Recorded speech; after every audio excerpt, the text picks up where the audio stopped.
Hey guys, it's the podcast where we talk about 100 Thieves. Yeah. Woo, we're back. Den of Thieves, baby. It's been a couple weeks, hasn't it? we spent all of those couple weeks rehearsing that open. That's really as far as we got. Nailed it. We call it a wrap. All right, guys, we'll see you next week. I'm Cole. That's Jordan. This is the Den of Thieves. This is the time where we talk about 100 Thieves, League of Legends team. And let me tell you, we had a lot of new viewers last week, or I guess 2 weeks ago from our last episode, which was awesome. So thank you very much for tuning in. That in my mind always necessitates a reminder of just what this is. Jordan, take it away. All right. This is your one-stop shop for tips and tricks to get better and break into bronze. Because we're going back to iron next season, I'm guessing. No, this isn't that. This is not we're not experts at League. We don't know exactly what we're watching all the time. The exact breakdown of every play and every fight and every pick and ban. But we're learning as we go. We jumped on board at the same time as the 100 Thieves did, so feels about right. Granted, there are a lot of people with a lot more experience in that organization than we have, but yeah. So for the last, how long have we been doing this? 6 months? Yeah, it's been almost the entire summer split. Yeah. So yeah, since summer split started, we've been just getting together. And the reason we decided to do this is because we felt like come Monday, after an exciting weekend of games, there just wasn't enough content out there. So we said, instead of just complaining about it, why don't we start making some content? So we always appreciate people telling us what we get wrong, how we could analyze things better, where our takes are too hot, where they're not hot enough, all that kind of stuff. So appreciate the fans in that sense. And boy, howdy, we love 100 Thieves. Also that.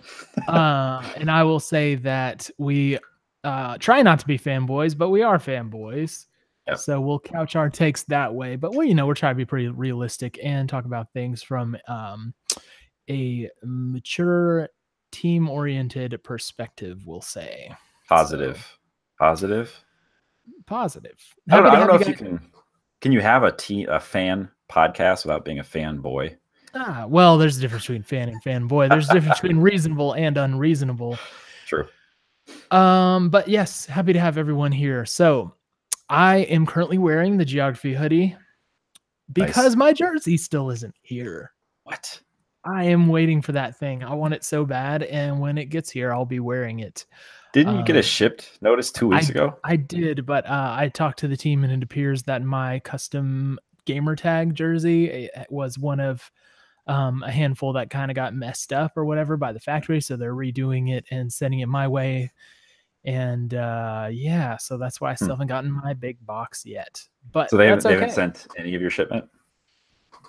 No, they haven't. So the waiting is just getting sweeter. The anticipation is building. And our contest winner should rest assured that we are not we're not con artists. I've been in touch with our friend Micah, so he's in the loop. He knows it's coming. Thanks for your patience, Micah. Yeah, man, you're the man, my man. Well, that being said, there is, even though there's a long pause in games, at least as far as 100 Thieves is concerned, there was a brand new episode of The Heist. Part 2. Part 2. It was an interesting one. It was a long one, too. It was long. Like half an hour. And right before we started rolling, we said it feels a little dated because everything moves so quickly. Like we're already into play-in stage and Worlds is in full swing. But there was some interesting stuff in there. So we do need to visit it at least briefly. Yeah, it is funny to kind of watch all that stuff after you've had a little bit of a beat to think about it and to process it and to kind of solidify your take on it. So seeing reliving the game 1 against TSM was wonderful. It was a nice, delightful. Delightful montage with some great energetic music behind it. Yeah. Wow. I was really hyped to be watching some of those plays. And man, we looked good in that game 1. Whew. And as Baron Steel, man, got to relive that one. Yeah, Nade shot, Jackson. I love the there's a shot of all of them just getting super hyped in the stands. Yeah. Yeah. I love to see that. That was basically what I looked like as I watched the video. Yeah, you and me. That was basically us, just like 7 states apart. Yeah. It's as if we were on the couch at that moment. Right.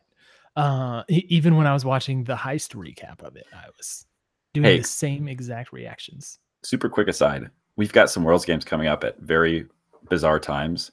But we should consider the idea of doing some watch parties. That would be that would be intense. I know. I need to check the schedule, the old schedule. What are you doing at 3 a.m.? Yeah, exactly. Oh man, probably up with my newborn, but you'll be up anyway.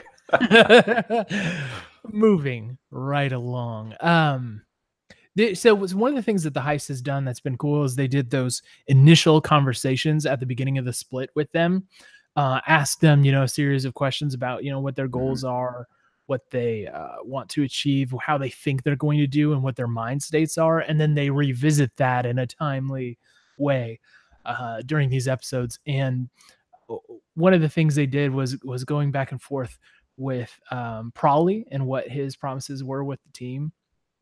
And wow, made some big ones. Yeah, right. Like, can you imagine making that Worlds guarantee? Like, give me this roster and I'll get to Worlds. And he needed a little bit of help along the way. Yeah, it's crazier now that I've watched a full split. I'm like, wow. I mean, so to do that 2 splits in advance is pretty bold. To have delivered is even more impressive. Right. To make that a reality is incredible. Yeah. One of the other people that they were jumping back and forth with was Someday. And Someday, interestingly enough, it sounds like he wasn't super optimistic at the beginning of the split, at least team-wise. I mean, I know he talked a lot about how he wanted to be the MVP. But it sounded like he wasn't super confident. He wanted to improve a whole lot. How do you feel about having someone of his caliber having that mindset about improvement and maybe not feeling like he's standing on firm ground? Firm ground in what sense? To me, my reaction to it is that he's not comfortable with where the team is. It seems like, yeah. And the attitude isn't we're fine, we're going to get better, blah, blah, blah. But it's kind of like, hey, we need to get better or else. Right. There's more of a question mark on the end of it for me. Yeah. It's the whole mentality is really interesting, right? You can look at, think about the conversations that probably had with him in convincing him to come here, right? He was playing in Korea. He came here to an organization that's brand new, that has no track record, no credibility in the scene. That's a huge jump to make. So it almost tells you even more about the mentality of some of these players, that they've made it as far as they have and they've accomplished as much as they have without any real reason to think that they should have, right? Like, nobody thought that 100 Thieves would make it to Worlds. A lot of people think they shouldn't have made it to Worlds, but I think that it makes it even more interesting that the players aren't super excited. Like, I don't know, and probably talked about this too, but I'm not sure what it would take. And I think this gets back to your Someday question of what does success look like to him? And when will he feel like, in the scope of this organization in this time, they've been successful? Because you get the feeling that he doesn't really feel like they're there yet. Yeah, and it seems like a roller coaster for him. Right.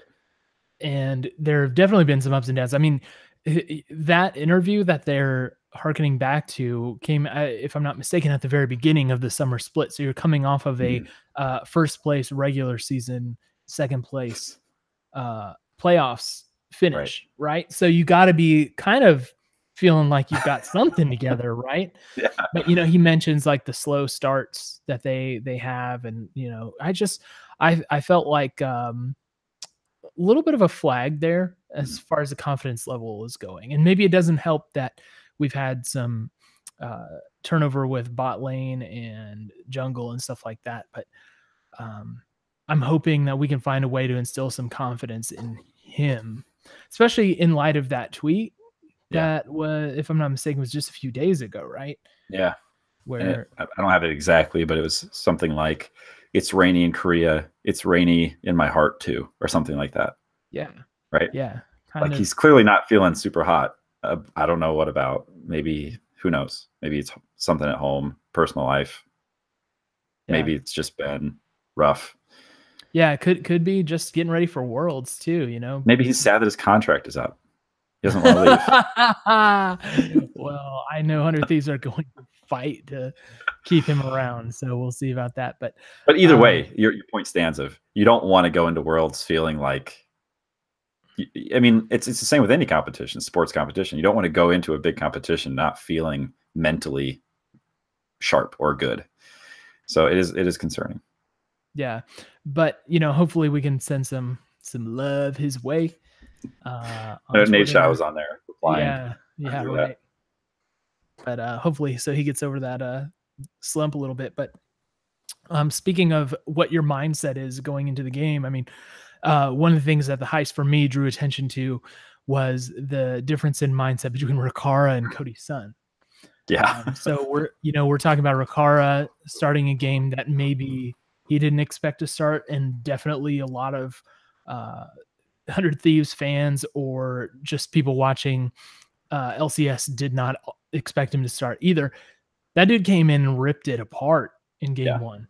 Yeah. Had a fantastic game one. He looked a little on edge in the clips, like ahead of the game, but maybe it's like Nate Shot said, once you take that first minion down, you'll settle in, and he surely settled in. I mean, I think that's a really good point, and we should talk about that for a second. So I'm still, I haven't finished my provisionals yet, and so that's another thing to keep in mind. But when I play ranked, I actually get like an adrenaline rush. Like I get a competitive kind of, like, there's an intensity to it that you don't get when you're queuing into normal, right? So I think it's easy to look over the difference for these players between playing scrims in the house, between playing in the LCS studio, and then between playing in Oracle's stadium, right? Or Oracle Arena or whatever it is. Yeah. Like that is a very real difference, and it'll be that same difference at Worlds. So it's easy for us watching at home to just be like, well, these guys, you know, they play all the time. I'm sure they're not, like, yeah, maybe a little nervous, but for some of them, they might literally have like a full body adrenaline rush going into these games. I think Anda alluded to that a little bit when he was talking about his Baron Steel, and I think Rikara also was talking about how everything was shaking. He's like, not just the monitor crowd or whatever, but like the desk was shaking and everything was shaking. When, you know, and think about they're having that reaction to plays that you're making. I mean, that's got to be an amazing feeling. And you've got your noise canceling headphones on, so it's just a roar, right? It's just like or you probably feel it more than you hear it. Yeah. But needless to say, I mean, he did fine, and then the huge contrast in the episode was between that and what Cody Sun was like. You know, Cody played okay through most of the series, but that game 5 was a mistake. And like, as we said, when we recap these games when they just happened, I mean, I felt there were 2 mistakes where he really got caught out and the game turned. But definitely the one they focused on in this game where he did that rocket jump to get a kill, and it ended up just really costing him everything. That, you know, that's a hard thing to watch again. Yeah, that was not my favorite highlight to watch on repeat. But I will say, as we've said before, kudos to the 100 Thieves video team, because that long shot of Afro sitting, you know, just sitting at his desk watching this unfold. You've got his comms. It's just, you know, just a long uninterrupted shot of what it looked like for him to be processing what was happening in that moment. Yeah. Wow. So cool. That is just the kind of thing you do not get elsewhere. That was just, wow, an unbelievable look at that. Yeah. Like, I don't know how they thought to. Do they just have that camera set up all game long, every game, waiting for the moment of like pure documentary magic? Or I don't know, but that was a really cool shot. It really was, even though it was difficult. And then hearing Aframu say, you know, I knew we lost as soon as he pressed that button. Yeah. Like, which you had asked the question on this pod. You said, you know, who knows? Maybe it was somebody who called it and said jump in. Right. Nope. It was just Cody.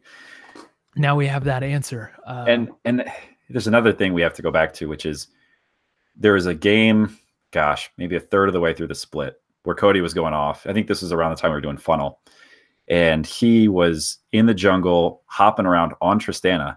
Or no, maybe this was a Kaisa game. Either way, he had made some really aggressive plays that swung the game in our favor, right? He had killer instinct in for a kill, or rocket jumped in, or whatever it was. And we started talking about, you and I, about the spectrum of Cody's son and how he's got on the far end. This is the negative end for our listeners. There's the Cody son who flashes into the world's kill that people were just like, what on earth happened there? Why would you do that? Yeah. And then there's the true, he's a natural born ad carry. Like, he's got the aggression he needs. His instincts get him into and out of the right fights.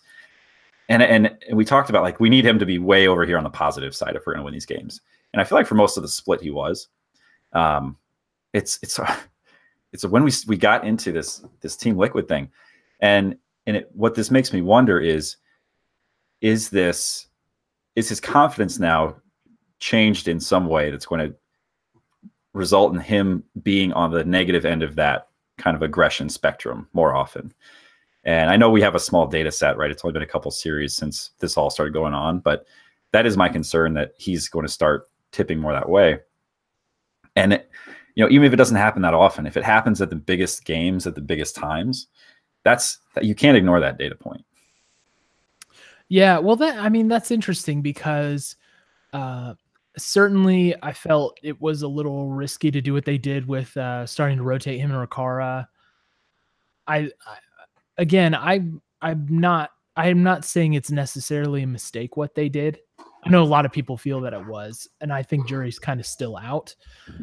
But certainly we talked about how you run a risk of harming, the ego, and players need a little bit of that ego. I would say players need a lot of that ego to have that confidence and have that aggression in them.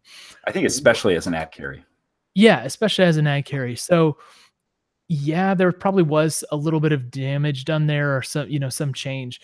But at the same time, he at least according to what he was saying, it sounds like he's trying to think about it in the right way, because one of the things he talked about after the discussion of that play was, if I can't tough it out and keep playing the way I should in light of these mistakes and the criticism, then I shouldn't be a pro player.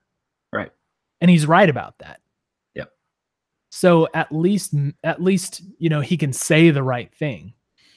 Who knows if that's really what's going on in his mind about it? And I would maybe argue that it's not, because I think he's just been a little shaky since that transition has happened. And of course we know what, obviously there was some turmoil with him having to stay at the house, back in the early playoffs or whatever. So there's that to consider, but I hope that Prawley is taking him through this a little bit, and then maybe some of the team staff is taking him through this a little bit. And quite frankly, we don't know what we're going to see when we get to Worlds. We haven't played in a long time. We've been basically off for a month. And so now we have to see how much Cody Sen is going to be playing. Yeah. And interestingly enough, in the heist, there's more Rikara, right? More and more Rikara. He's talking more. He's definitely part of the team more, at least the way it's portrayed. So I don't think in my opinion, I don't think we've seen the end of Rikara. No, I would agree with that 100%. And I mean, I kind of consider the player streams to be like, it's more anecdotal evidence than anything. But you look at, and Afram has been streaming with Rikara like regularly.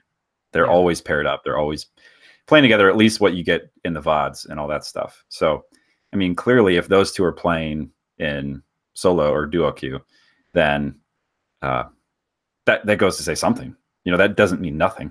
Because you're not going to, if probably wants him to get as much time as possible with, you know, like I'm sure probably he's telling people, hey, you know, when you're practicing tonight, I want you to focus on these things. And so if he's practicing with Rikara, it's either because he, you know, what probably wants him to work on is not dependent on who he's partnered up with in lane, or probably said, I want you to get as much time with Rikara as you can because we're going to continue to, you know, play with him on stage in Worlds. And that doesn't mean he's going to start every match. But if that's going to be an important part of the World's plan, then they've got to get more time together. So yeah, and I think to support what you're saying, I mean, think about it. If you're a team, time is your most valuable resource right now. Oh yeah. You have like a ticking clock counting down the time until you take that stage. So do you really think they're going to be wasting their time having Aphromoo playing with Rikara for no reason? I don't. Yeah, you wouldn't do that. You absolutely wouldn't do that. I mean, you need to have your bot lane as solid as possible, right? And so splitting between Rikara and Cody Sun, I mean, that you just, it's a matter of fact that you're not going to have as much useful practice as you could if you knew for sure one or the other. And I'm not saying you definitely have to go with one or the other and nothing else or anything like that, but I'm just saying there definitely is a limited resource of time here. For sure. And I don't think you can look at that and say, look, Afro and Rikara are, you know, they're duo queue together. So that means that Cody's out. It doesn't mean that. It means that Afro has about, you know, like 1,000% more playtime with Cody. And so if time is the major constraint right now, and you need to maximize time with who you're going to be playing with, then yeah, focus on that. But who knows? I mean, there's a whole range there of what could end up being the strat. Could be that Cody comes in as a curveball. It could be that Rikara comes in as a curveball. We just don't know. But I think what we do know for sure is that Rikara plays into the plans in some way. Yeah, and I honestly, I think I put this opinion out there the last time we did the pod, is that if I'm 100 Thieves, like if I'm team staff, I'm kind of thinking, hey, now is the time to really decide, you know, what we have with these players. Like put them up against top-notch Worlds competition. I mean, Fnatic's the 1 seed out of EU. IG is amazing. Yeah. Now we're getting G-Rex, which is the 3rd seed out of LMS. But still, it's like you've got world-class competition to put these guys up against and see how they do. So if I am staff, I'm thinking, hey, I'm probably not going all the way. So let's just see what we've got here. Yeah, right. And I feel like, is there anything else in the heist you want to cover?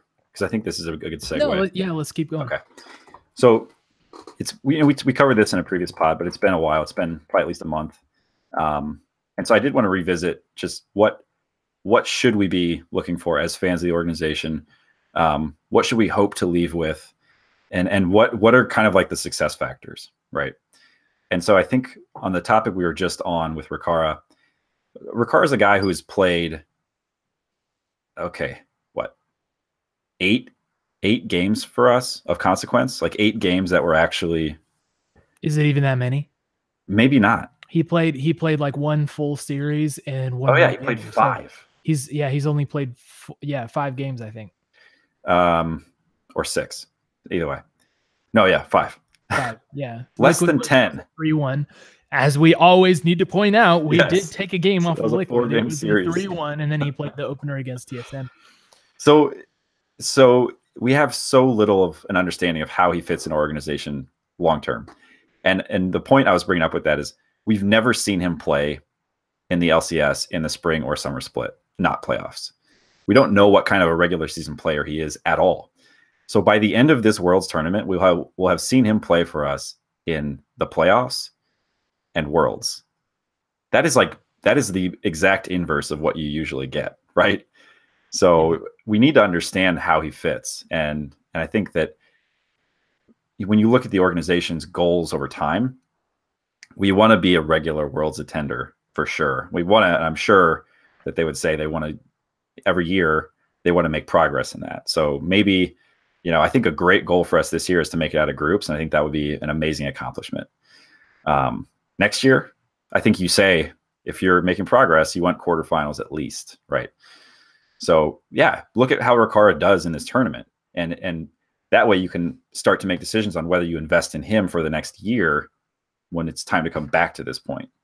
Well, that points to something else too. I mean, I hope that not just the team. I mean, I hope that the team knows this for sure, but I trust that they do. But I hope that fans and maybe people who are just evaluating the org understand the level of competition that he's going up against. So like if Ricara is getting play time along with Cody Sun, like either way, like who these guys are, we need to pay attention to who they're playing against and not let the fact that, well, they just got dismantled by IG. Okay, but that's IG.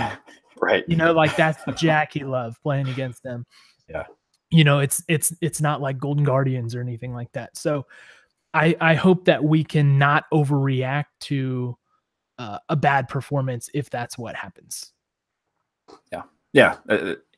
And we've watched enough of the players' reactions to these big matches that we know they'll be hard on themselves. We know someday is being hard on himself right now, just with his comments from the last heist. I think that's going to be a real challenge, is to come out of this experience focusing on the positives. I guess if we get 6-0 or 0-6, like that just feels really bad from an ego standpoint. Like, maybe we don't belong here. But we know that there's a lot to do still. So I think. Yeah. Here's the thing, like expectations for the team outside of the team are very, very low. Mm-hmm. Right. They actually quoted it in the Heist, Kelby, on Hotline League, saying, he thinks Thieves the most likely team to not even win a single game, and that they're outmatched at every position. I would say that's one of the more popular opinions about 100 Thieves right now. So the bar is pretty low for the outside world. So any success is kind of better than hoped, but there's just always that like nascent negativity about NA that I think that even if we win, say we take a game from Fnatic or a game from IG or something, no one's really going to give that any credit unless we get out of groups. And if, I heard you say the goal for this year is to make it out of groups, and then we go from there. I mean, we've got a pretty tough group to get out of, at least for where we are right now. Mm-hmm. And I'm not feeling convinced that it's very possible for us to even get out of groups. Now, it's not that I don't hope that, but I think we have to be really measured with how we assess our own performance here and not overreact to a bad performance, even if it's happening. That's a fair point. I mean, my experience with group play and in sporting competition up to this point has been soccer, World Cup, that kind of stuff. And you think about one of these, pool 4 teams, right? Like what does success look like in their eyes? And so do they go in, like if you are just a small country coming from a part of the world where soccer is not a huge focus, you probably aren't going in saying like, we need to make it out of groups. We need to make it out. I feel like that's one of the things about NA that's really interesting and unique, regardless of the sport. We have this complex where anything less than some measure of success, like an objective measure of success, feels like failure. And because we have a lot of people, we have a lot of resources, we're used to winning. It's an American ethos. It is. So it's hard in sports where we aren't the dominant force to try to reconcile that with what we feel like we should do. And I think you hear me on this pod a lot of times talk about what I think we should do, right? And I'll own that. Like, and I always I have more fun rooting as a fan if I go into it believing that we will get out of groups or we can get out of groups. Sure. But it's a good question to ask. And so what do you think? Like, what do you think the appropriate expectation or measure of success is for us at this point? I think an appropriate measure of success for us will be to win our 2 games against G-Rex. I think Fnatic has looked pretty good. They are the top seed out of EU, and I think IG is better than Fnatic personally. Mm-hmm. And So stealing a game from one of those would be a huge coup, and I would not expect that, and that would be something to celebrate and to triumph and to hold up as proof that we can at least do well in a one game deal. I think G-Rex is actually looking pretty tough, and we'll talk more about G-Rex in a little bit. But that being said, they still are a 3 seed from LMS. Right. Okay, and honestly, in my opinion, they kind of play like that too. So to me, I think a reasonable expectation is we go 2-4. We take our 2 games from G-Rex and we play our best against Fnatic and IG and just kind of deal with the results that way. So, in other words, you feel like if we can perform as we are intended to perform, it will be successful participation, right? Because we are the third. Yeah, we're the 3rd seed, basically. We're the pool 3 team in that group. Yeah, and I think that to me, that's not only performing to expectation, but that's success. It's, hey, we got here and we took care of the games that really we are cut out for. Anything above that, we're living up to our name, and it's it's a heist. So there you go. Yeah, no, I think that is realistic. Like that is a realistic goal. But I still think that'll be hard, right? Oh yeah, I don't think it's easy at all. Like I said, I think G-Rex is had a great play in, and I just don't. It's not going to be easy. It's not going to be easy. So here's my fun time prediction.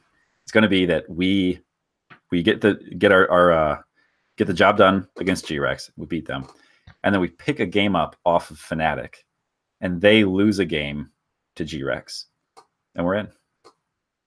That's our path to out of groups. So in that scenario, Fnatic isn't taking any games off of IG, and IG is the clear winner. IG go, yeah. They clean up. Yep. So and I think so. The scenario you laid out is realistic, and I think that is something that we should absolutely aspire to. I don't consider that scenario against Fnatic to be that far outside the bounds of realism. Well, I wouldn't say it's far out of bounds of realism. Like I'm not dreaming here. I don't think it's very likely. Like I would give us maybe somewhere like 20% chance to take a game off of them. Yeah. Right. That's not very high. No, it's not high. And I'm not saying that that's what likely will happen. I'm just thinking that if we're going to make it out, that's how we'll do it. A couple of things have to happen in order for that to take place, right? Like G-Rex has to deliver on their end of that deal. For that, yeah, I would lower my my percentage. If you're talking about the whole package you just predicted, yeah, you're talking like a 5%, maybe 2% deal there for me. I don't think that's very likely at all. But hey, we can hope. We got to have something. Exactly. That's what I'm all about. You got to go into these groups. You have to go in with both your aspirations and realistic expectation and your dream scenario. And I think for me, that's the dream scenario.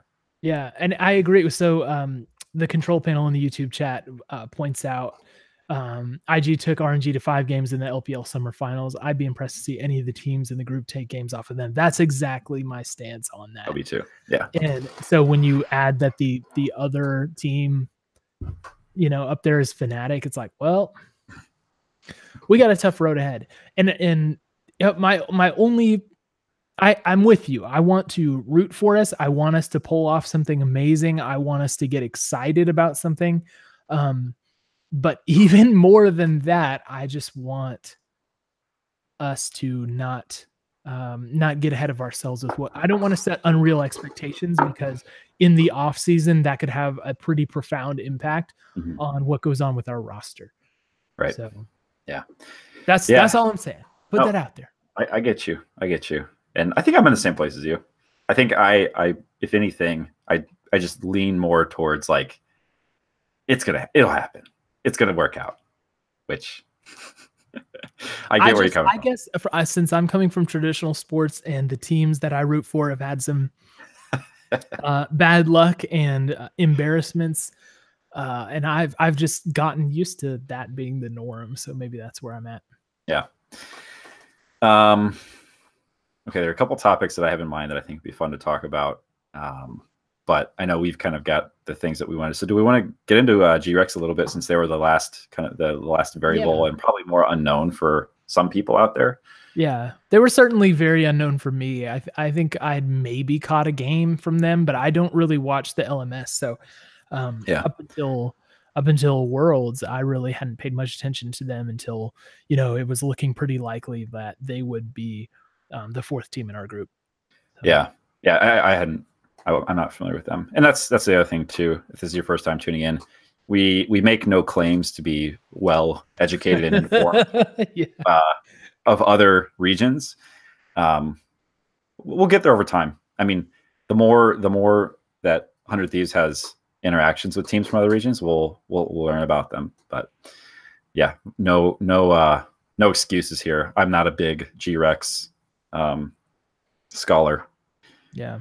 But I do have a quick bio. So what I'm thinking is you watched the series that they did against Supermassive. Plus a couple other games, yes. So let me run you through some of their deets, and then you can kind of take us through what you picked up from watching them play. Okay. So they're a new organization too. So they were founded a year ago, September of 2017. So that's kind of cool. They were basically, it sounds like they were a rebranding of another organization called Raise Gaming, RAISE. So some of the players have been around in that last organization, but they're new, and their name is amazing, as well as their logo. So, I mean, if this were like the mascot bracket, I think they would give everybody a run for the money, but it's not. So far this Worlds, they went 4-0 in group. They cleaned up. Their group was kind of weak, I'd say. But either way, 4-0. They did 3-1 in the qualifier, so Supermassive, they beat them 3-1. We'll hear more about that from you. But their main lineup is PK, top lane, Empty, jungler, Candy, mid lane, Stitch, bot, and Koala support. And caught an interesting little interview that they did. It was Stitch who did it, and he said that the interviewer was like, that game, Stitch played Kaisa one game, and he's like, that looked a lot like a C9 comp that C9 ran earlier in plans, and he's like, yeah, we just copied theirs. Like, it worked really well, and we wanted to give it a shot, so we just played it. We just copied C9. Yeah, which, hey, I mean, he didn't say it. I'm abbreviating on his behalf, but that's basically what it was. I was gonna say, I'm gonna be a fan of this team if that's how they do the interviews. It seems like a pretty cool way. So when you go position by position, PK is 22. Leaguepedia says that his favorite champions are Echo, Nautilus, and Poppy, which, all right, top laner. For a top lane, yeah. Yeah. He's from Taiwan, and he spent his entire career there. So something to watch out for. I just went through their kind of like their recent solo queue history. Camille is his top played champion, and he's got a 62% win rate. So we should watch out for that. That'll be an interesting matchup into someday if he wants to try to pull off the Camille. And then he's got Kled and Gragas are some picks that he has over 60% win rate with in solo queue. So not champions we've seen a ton in NALCS, I'll say, top lane. And Gragas, he's actually got an 80% win rate with. He's only got 15 games, but 80% is very high. 13-2 is his record with Gragas. Kind of small sample size, but small sample size, but it could be a pocket pick. So want to watch out for that. Empty is 21. He is born in Canada, but is a dual citizen. Can I point something out about PK also really quick? Yeah, please. So he is all pro from LMS. So he's top laner. Is he? In LMS. Okay. And he played in the Asia games as well. Oh, nice. Okay, that's awesome. So he's legit. Yeah. He's for sure legit. Okay. Well, hey, bring it on. I cannot wait to watch some Sunday matchups against world's best top laners. So Empty, favorite champions, and I don't know how they get these favorite champions, if it's just stats based or what, but it gives them Nidalee, Elise, Kindred, Rek'Sai, Echo, and Rengar. So again, in the meta, Kindred is obviously the one that we're going to want to watch out for, but potential pocket picks there. Candy is a Korean guy. Didn't say how old he is. Don't know who his favorite champions are. But his most recent org was in Korea, so he's just coming straight from Korea. He does have the same name as a professional soccer player from Korea who plays attacking midfield. That's very important. Okay, so let me factor that into how I think we're going to do. That's as deep as the scouting report went on Candy. He actually was second in Yeah, second in MVP voting. So clearly he's good. His comfort picks are Zoe, Rise, and Irelia.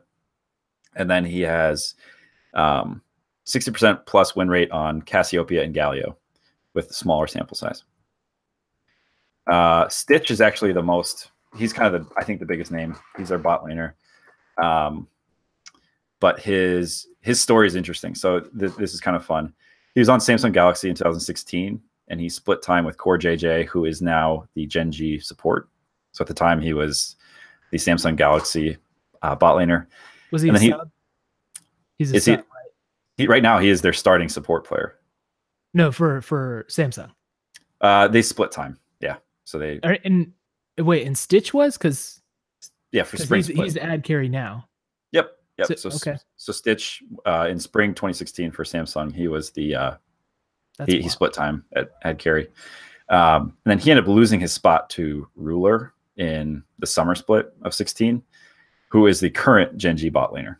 So there will be, if G-Rex were to make it to play Gen G, that would be an awesome matchup, because it would be, he got kicked out of the team by these two dudes. He also beat up on a Freak of Freaks when he was over in Korea. And then they beat KT Rolster in the Gauntlet in 2016 to take the third world spot. So a lot of potential rivalry games, which would be really fun to watch.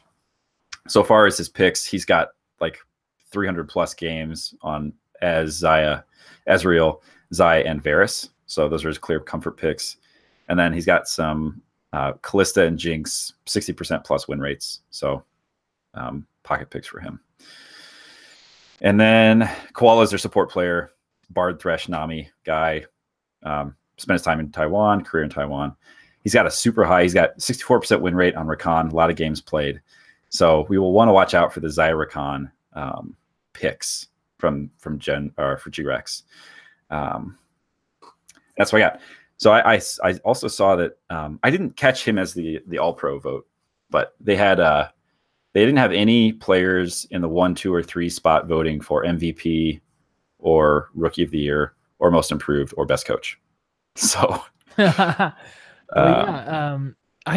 kind of, that's interesting, because I obviously didn't know all that about Stitch, but I came away, from the cast and just from the little Googling that I did, really feeling like PK was their strength.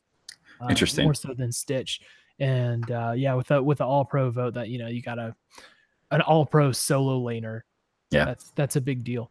Yeah, well, and Candy getting a lot of, I think maybe he was MVP of the week or something. The table's a bit weird, but I mean, yeah. What it tells you is they've got strength throughout the roster. Like, they've got a solid top, mid, and bot laner. Well, do you want me to put that up against what my analysis was when I was watching? Check it. All right. So I know we may not have mentioned this. We did say they're the third seed from LMS, but they actually finished 5th place during the regular season in the split, and then played their way in. They played through Gauntlet. Yeah. So Dire Wolves and Mad Team made it through in 1 and 2, and then they played their way in. So in the context of the best of 5 series that I saw against Supermassive, it was kind of crazy, because I'm not gonna lie, I felt like I was watching 100 Thieves. Ooh. You've got a very strong top laner. Looked like he really knew what he was doing, and looked to me, to my eye, he was the best player on the squad. Did he play any Camille that you remember? No, I don't believe he played Camille. He played a lot of Ornn, actually. I think he had like 2 or 3 games on Ornn. But yeah, he definitely seemed like the strength. So you've got, you like your best player up top. Then they had kind of slow starts to a lot of their games. Not every single one. It's like we have the random pin start game. Yeah, beat him in 26 minutes. Right. Yeah, we have those games come up here now, but it really felt like they just play a little slow at the beginning and then try and find the right fights. So stylistically, they were like us too. And I felt like they tried, like they won against Supermassive in the best of 5.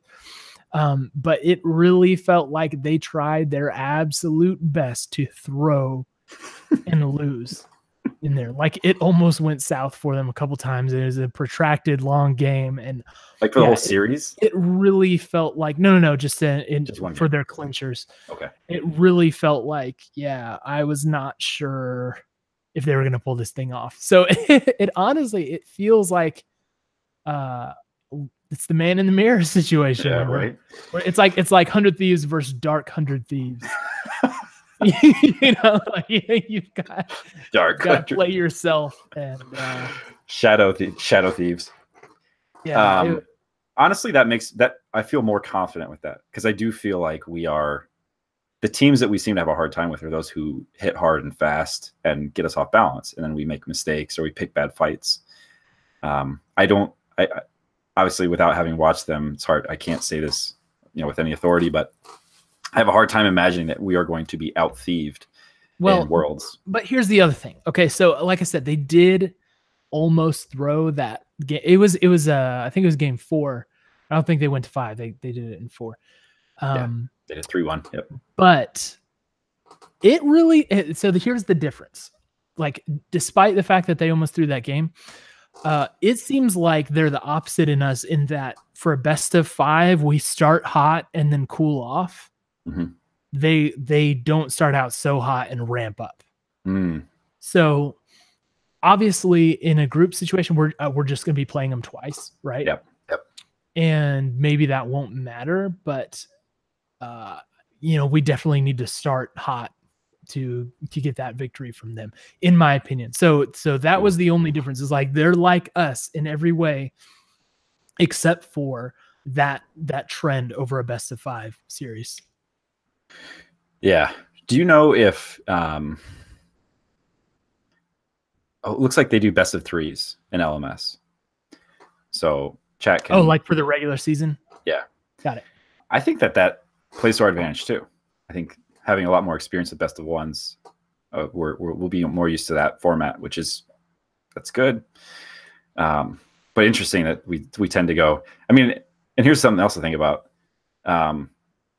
We have started hot. Like if our series against TL was a best of 1, we would have made it through off Ricara's play. So there you go. Yeah. Well, here's the other thing about them that I guess kind of parallels us in a way, is that I felt, I mean, honestly, you're saying all that stuff about Stitch, but when I was watching it, it felt like the bot lane wasn't that strong to me. And so it felt like a little bit shaky. And that's how I feel about our bot lane as well. Yeah. So really, it's like, can someday be someday over PK? In my opinion, yes. Yeah.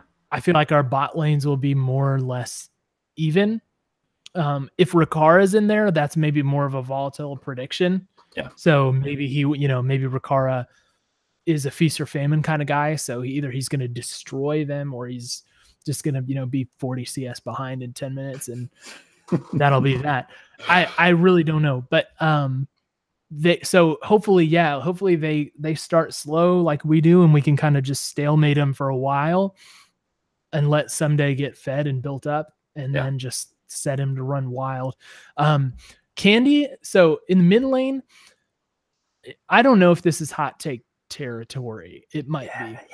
Yeah. But I feel like Ryu's got to clear up on Candy. Like it looks like, like you said, Candy likes to play Aurelia. From what I could tell, like he was playing like a lot of Aurelia. He looked pretty good on it. But I just think that Ryu's going to be able to outperform him in the middle. Mm-hmm. And especially if Ryu's on Rise, I feel like he'll be able to kind of stalemate Candy. I couldn't get a good feel for Empty on jungle. Yeah. I just couldn't tell. Like, jungle for me is the hardest position to evaluate, just because I know the least about it or whatever. Right. But I do know that Anda is a beast. So I like on paper, I feel like we are a slightly better version of what they are. Now, the other thing is they are on this hot streak, right? Like they didn't drop. I mean, they lost a game, but they didn't drop a loss into the loss column. for this. So they went 4-0, and then they won their playoff series against Supermassive.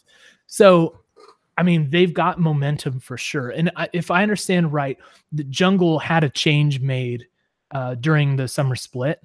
I don't know if it was later in there or whatever, but so it sounded like Empty was not the original jungler, and now they feel like more cohesive. Their communication is better. I read that he speaks more languages between all of them, so he can communicate a little bit better than their previous jungler did. Well, so he actually can translate for him too. Yeah. So maybe that's just a thing. Like maybe they have caught lightning in a bottle at the right time. And they can take some games off of us. Now, in my opinion, there's no way they're going to be Fnatic or IG. And again, on paper, I think we're a little bit better. But yeah, maybe it will just come down to the fact that we seem to do better in the one-off games than in a long series, and they're the opposite. Yeah, that it makes me more excited because I think it's going to be a good matchup.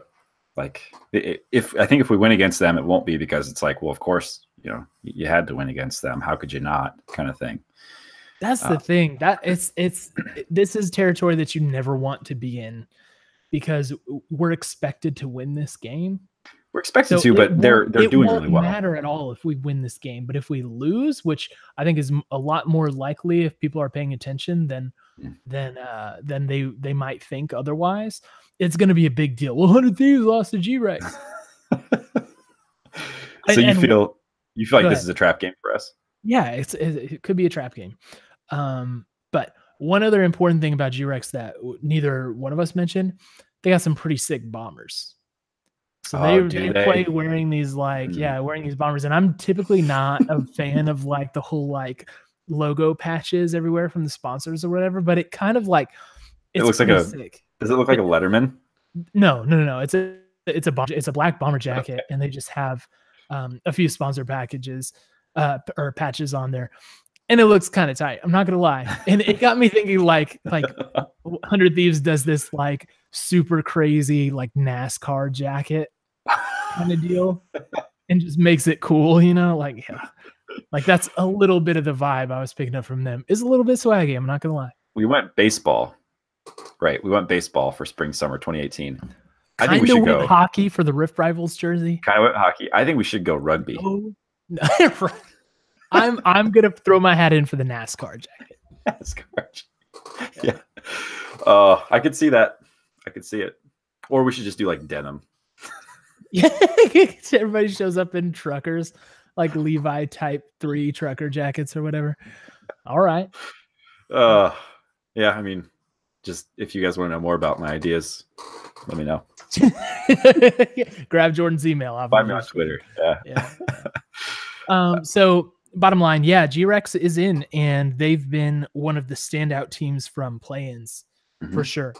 They've gotten a lot of attention, and so this is not going to be a walk in the park for us. Well, so to that point, I think this is a little bit less of a trap game because of how well they have been doing. I think it will still generate a lot of hate for us if we drop games to them, which I think is a given almost no matter what happens, because people are just intent on like we're kind of like the NA whipping boy in this tournament. Sure. Like we're the the summation of all that is weighing people down about. It's like we're the embodiment of their NA complex, right? Yep. That's absolutely right. We should do so much better. And then Cloud9 basically gets a pass because anybody would lose every game in that group. Like that is a rough group to be in. Yeah. So we'll see. I mean, I do think it from a purely like credibility standpoint, limited gains are presented to us with this group in this tournament. So, well, we are going to see how it shakes out. So our first games are Thursday, 5 a.m. is our first game against Fnatic. Easy. I'm definitely watching that one live. The 3 a.m. one is the tricky one. Yeah. Thankfully, that's not us in that time slot. So yeah. We have a Friday game also at 6 a.m. That's our G-Rex game. Nice. So again, a doable one. And then 5 a.m. on Saturday against IG. So those are our first slate of games that we're looking at. Watching them all live. I'm going to be there. Yeah. Can I say the Sunday schedule is amazing with that group of death? What is it? I mean, look at it. Here's the schedule for Sunday. Vitality RNG, Gen G Cloud9, Vitality Gen G, Cloud9 RNG, Cloud9 Vitality, and RNG Gen G closes out the day. That is going to be an amazing. It's like that group is just so insane. It's like MSI in one day. Oh man, I'm so glad we don't have a couple Korean teams to worry about. Jeez, man, that is a thing. Yeah, gosh. Okay, so what else? You got anything else for Worlds? Or I got a hot take to present at some point before we call this thing a show. Sound the fire alarm. The hot take's coming. Get your fire alarm on. Don't pull your fire alarm at your building. Not worth it. They spray paint out and they can tell if you did it, so just don't. Unless you're saving everyone's life, then do it. But do you want to go through merch stuff first? Sure. Whatever works better for your flow. Okay, let's. I'll keep it to in-game league, and then we can go merch after this. Okay. But so I was just doing some research, just looking at some numbers, crunching some digits, and I came across a stat that I thought was pretty interesting. And what I was looking at was like, who's done well against double lift? Can we just establish that? Like, has anybody in the league done a really good job against them? And so what I found was interesting, and I don't know, I wouldn't have guessed this. I don't know if you would have guessed this. I know that you already know the answer because I told it to you as soon as I found out. But what I found is that Deftly from Golden Guardians, it had a pretty good record against double lift this split. It did pretty good. That's pretty good. The dude went 7-0 and 18 in his 2 games against double lift. Okay, I was gonna say, please don't tell me that was a single game. I was really gonna be shocked if that wasn't an aggregate score. So that's aggregate over the course of it. But still, I mean, let me highlight. You said 2 games they played. Okay. Yep. And now I'll remind you, one of those was a Heimer game, but that was not the one that he actually went off on. He went off on him playing as Lucian. So he played Lucian and Heimer against Liquid. On meta pick of Lucian. Yeah, and so that's super interesting because that one, not a guy that I would have guessed to have showed up in the way that he did. Not a team that I would have guessed to have showed up in the way that they did. I know they went on like a little hot streak. Yeah, they did, because they had a bunch of goofy picks that no one was really ready for, and it just took everybody like 4 weeks to figure it out. So that could be it, right? His numbers, he might have played Lucian and somebody else played like Nunu, right? Who knows what is happening in the meta at that time? Acid in jungle, and yeah, it was great. But interesting nonetheless. Definitely, look at Deftly. But that's not a take though. That's just me recounting some data to you. So here's my take. That's a stat punch. Here's your stat punch. Here's your stat punch right in the mouth. Do you feel punched yet, punk? You got punched. So here's my hot take. I think we trade Cody's son to Golden Guardians. Woo! To get Deftly. There it is. Because we talked about this 2 weeks ago. Like, where does Cody's fit into the organization if Riccara ends up popping off at Worlds, or if just he's the one we want to put our money on long term? Deftly's a young guy. He's shown that he can play against double lift, even if there were some weird shenanigans going on. I don't think you go 7-0 and 18 by accident. So he's either, I don't know, maybe he's figured something out that we don't have. But he's also got a Heimer pick, which is a huge, like that people have to draft around that and pick around it, ban around it. Well, that is an interesting take. And he certainly, I mean, he is an NA player, so he's not an import. Man, it'd be a lot to take somebody just for double lift. But I was thinking about it. He's kind of the bane of our team's existence at this point. Yeah. So here's the other thing. We could just wait until after Worlds and see if he gets picked up as an import in another region. Because if that happens, we're fine. We're good. I think that one's unlikely too. So you are hot taking it. Are you putting your name on this hot take? That we trade Cody's son for Deftly? Yeah. Yes. That's all right. I'm putting my name on it. All over that hot take. I've claimed it as my own. I mean, this is very high risk, high reward take that you've put out. So I thank you for that. And I thank you for giving me the freedom to not have to be under that pressure with such a take. Here, let me ask for a slightly more mild take from you. We've had a little bit more time to think about it, a little bit more data coming in through the heist. Do you think that Cody-san finishes the 2019 summer split on the 100 Thieves roster? So a year from now, he's still on our roster season. at the end. Yeah.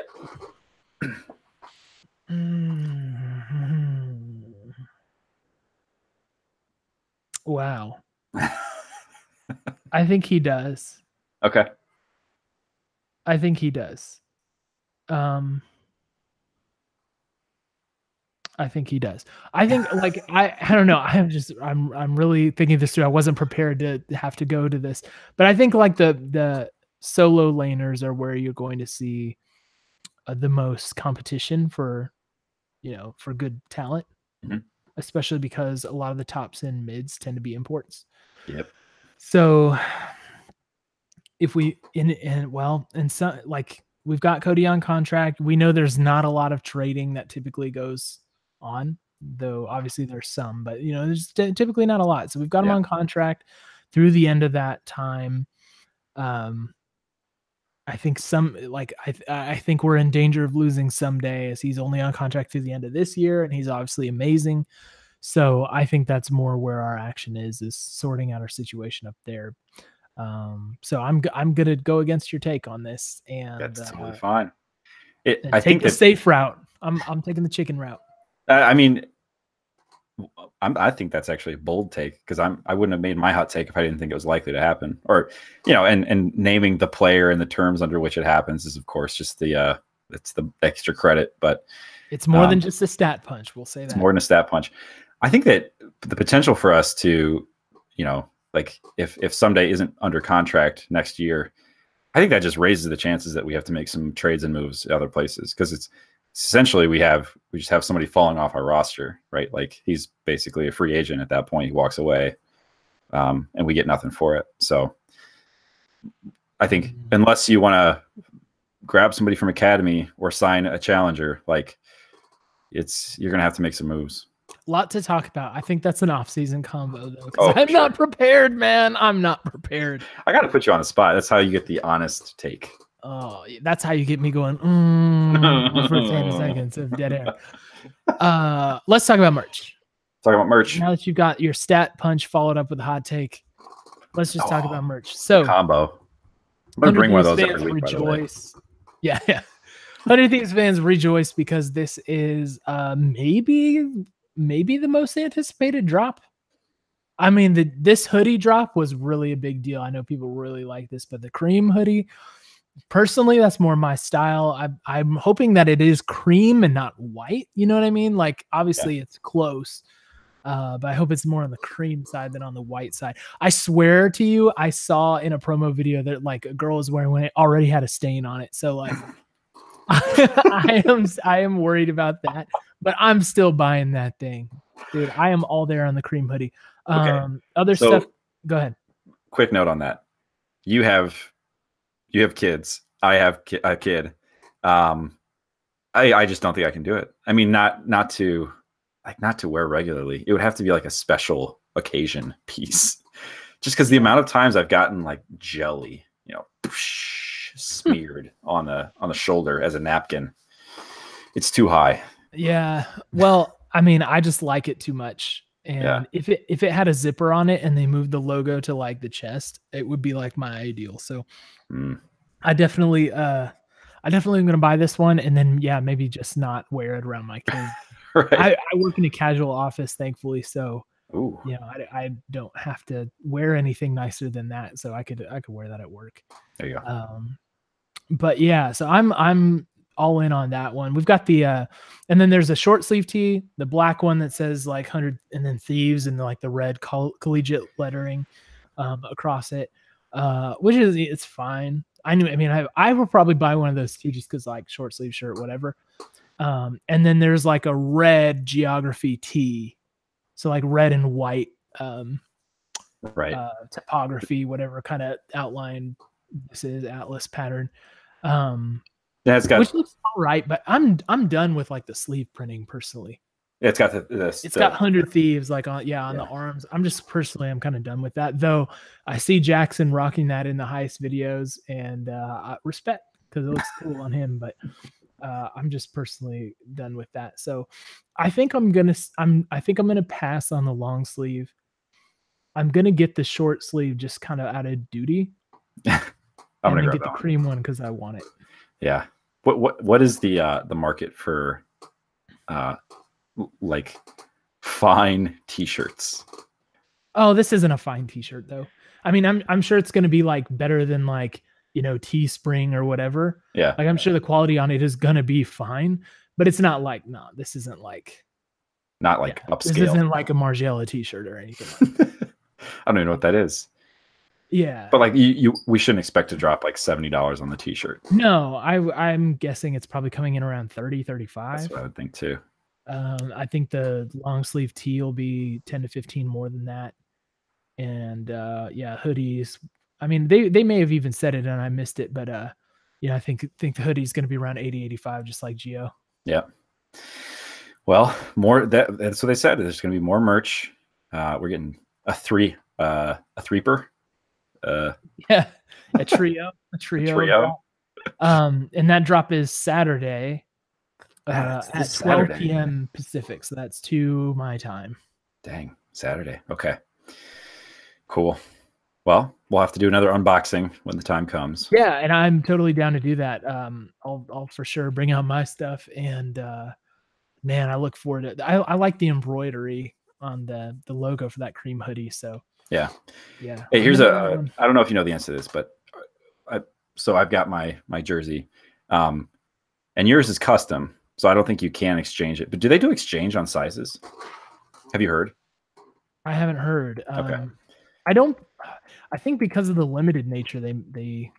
That's what I would have expected that they didn't. But it may be on a stock basis, which if you got no stock, you can't really trade it out. So we'll see. I mean, that's something that I'm guessing they address that in the fine print. Right. I don't read, I just buy. So. Well, there's no time to read. It goes quickly. Yeah. You got to just get it. Well, I guess I read after the fact. I read after I've bought it. Yeah. So.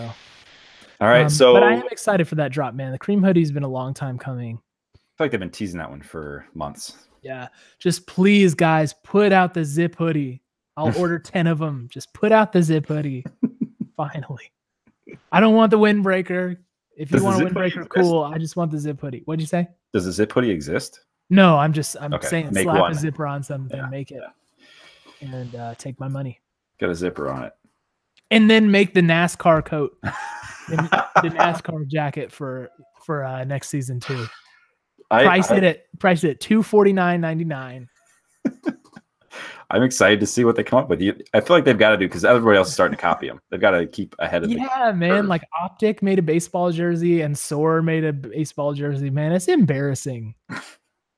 Especially Optic. I mean, that's kind of their rivalry, I'd say. Yeah, I don't want to be like 100 Thieves fan or whatever, especially because like, oh, you guys didn't invent baseball jerseys. It's like, yeah, but who else was wearing baseball jerseys in an esports setting until 100 Thieves did it? You know what I mean? Like, who else is wearing baseball jerseys anywhere outside? I still maintain that the baseball jersey is still the most horridly out of date sports technology we have. Those pants have belts on them. People in Major League Baseball are wearing pants with belts, functional belts. Give me a break. All right, I'm going off the rails. I think we should just wrap this thing up.